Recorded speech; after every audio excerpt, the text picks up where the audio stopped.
all know the affordable guitar market is bigger than ever.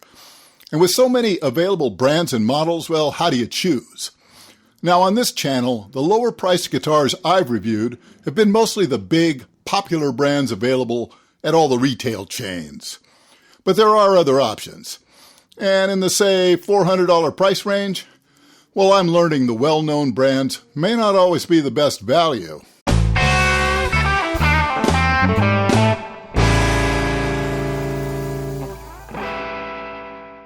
This is a handsome-looking Tele-style guitar with quite a lot going for it compared to the more popular competition.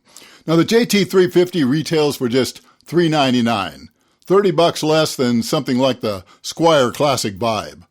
Now, of course, if you want a very traditional Tele with none of the modern features, there's nothing wrong with the Squier. Other than the Squier logo, it looks like a Fender. But if you appreciate design touches that enhance utility, ergonomics, and playability, along with a little better quality components in some cases, the JT350 might be hard to beat at this price.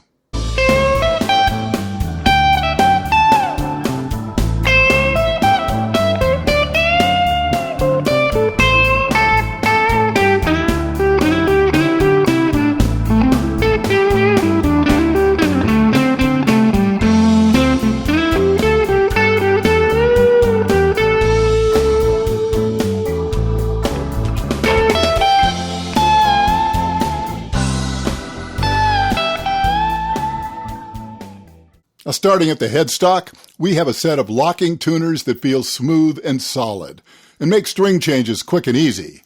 Now, the nut on this one is bone and really nicely cut and finished. The neck is roasted maple, which feels smooth and dry, and the fingerboard is a very nice slab of dark rosewood. No Indian laurel here. The neck is on the slim side. It's listed as a modern C, and that's a pretty good description. Nut width is about 1.65 inch or roughly 42 millimeters, about like a vintage Fender. Now the fretwork is very good, and I have to say, better than most Squiers, and better even than many guitars costing several times the price, with smooth fret ends, nice leveling and crowning, and a slick, polished feel. More companies should put in the time to get this right, because in my opinion, few elements create a better first impression than nice fretwork.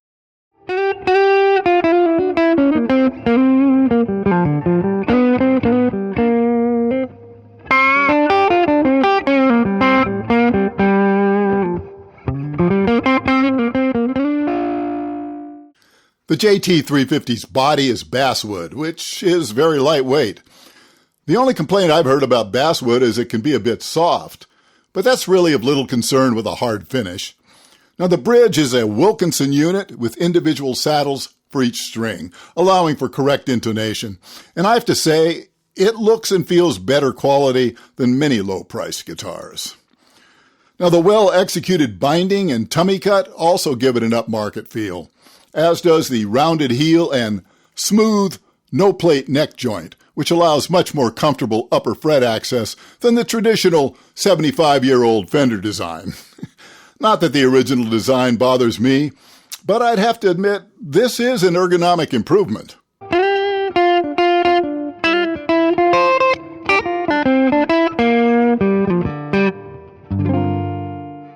Now, unlike the lower cost models in the line, this one has Alnico pickups.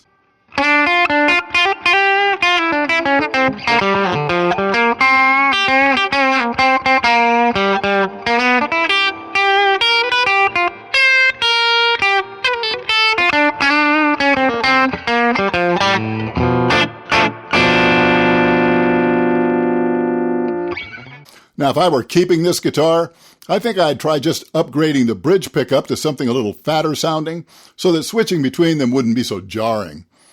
On the plus side, the humbucker does split fairly well, which is achieved via the push-pull tone pot. But as it is, one of the best sounds to my ears is both pickups together, where the spiky bridge pickup actually combines pretty well with the darker sounding neck pickup, coil split or not.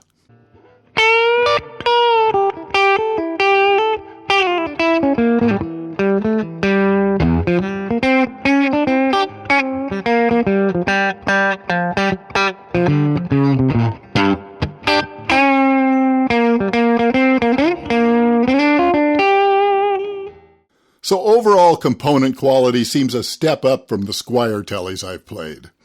For instance, the Squier hardware has always felt functional, but a little cheap, and I much prefer the FT350's smooth locking tuners and Wilkinson bridge.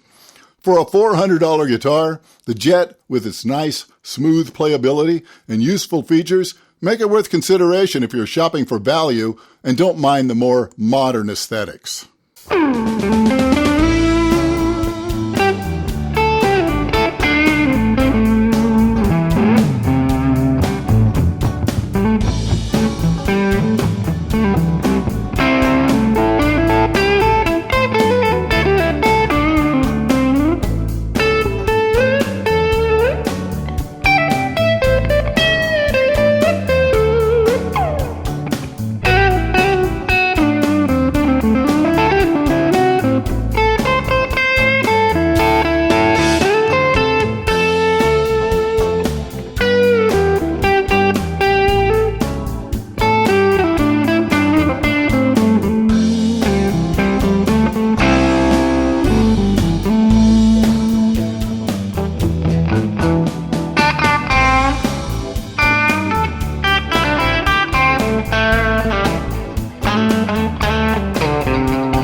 Well, as always, thanks so much for spending some time with me today.